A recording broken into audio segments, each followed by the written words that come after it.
You only got about 5 minutes. What can you do to make a difference? So if you only have a short time, the most useful thing we can do is a brief intervention. And a brief intervention is around giving information that may be useful for the client that helps them develop change.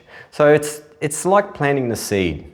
We plant the seed and the tree may grow later on. And it's the same as when we give information to our clients, they may use that information later on.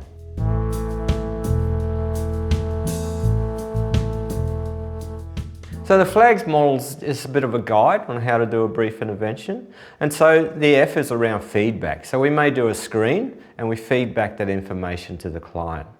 We listen to their concerns. Do the clients have concern around their alcohol consumption?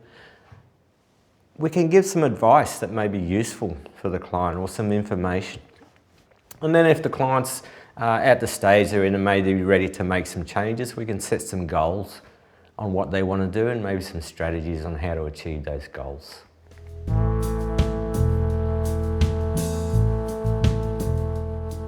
So in that Wayne scenario, he'd come in for something totally different. Hadn't come in for a health check. Yep. He'd come in for a wound, but you took the opportunity to ask about his drinking. Well, we had that bit of time we were waiting for the doctor to come and have a look at his leg. So rather than just having Wayne sit there, we can do a bit of a screening, and we pick up some of this information that then we can do a brief intervention on. Thinking of Wayne, he liked to drink. Can you describe what you were doing when you were sort of acknowledging that he liked to drink, but helping him see there were some bits he didn't like? If we look at people's use of alcohol, basically people use it for a benefit. Yeah, there's either enjoyment or people use it for stress. But sometimes people don't look at the negative side or the not so good side of using alcohol. And we need to weigh up the costs of using that versus the benefits. You think of Wayne, you got him to realise he maybe could play footy better without it. Can you describe to a worker, if they've got a client, how do they plant that seed and get the person to come up with the decision that they want them to come up with? It's important that any decisions or strategies or goals that we come up with, they've got to be owned by the client. Basically, because if you come up with the strategies and goals, they're yours. We need the client to come up with the goals and strategies so that they own those goals and strategies, and it's maybe more achievable for them. I mean, I guess you have to really, really know your clients to know what that motivation is. And it's around spending time with that client, giving that client an opportunity to, relax, be comfortable, so that they can give you as much information that may be helpful.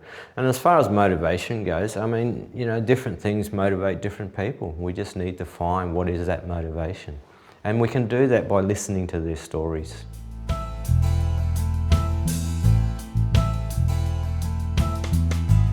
It's useful to know if their client has any experience in cutting down before, or if they know anybody that's actually cut down or stopped before, and what knowledge do they have that they may be able to use to achieve those goals and strategies. And so when we're giving advice, it's not only health advice or information specifically to that client, it's around what services are available as well in that community that supports that client to achieve those goals. So there's lots of resources, there's lots of services, and even in remote communities there's lots of programs that are running that may support that client as well. But if we refer to those other services, we make sure that we follow up. Make sure that that client can get to that service, make sure it's available for them. Make sure that if that client is referred to that service and doesn't work out, that they can come back and see you. So it's really important that you leave your door open at all times for that client.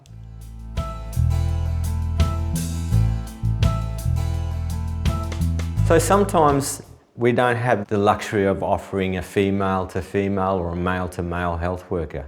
If this situation arises, it's important to acknowledge it and ask the client, is it okay to proceed? So sometimes there's sensitive topics that we need to deal with, and we need to think about, are we stepping over our cultural boundaries, or is there another way that we can do this? And so sometimes there's stuff that we can do, sometimes that we there's stuff that we can't do, and we may need some help to do it. And you know, even bringing in a female that may not be Aboriginal or Torres Strait Islander, just you being there to support that female when they're giving that information is a way of validating that information culturally.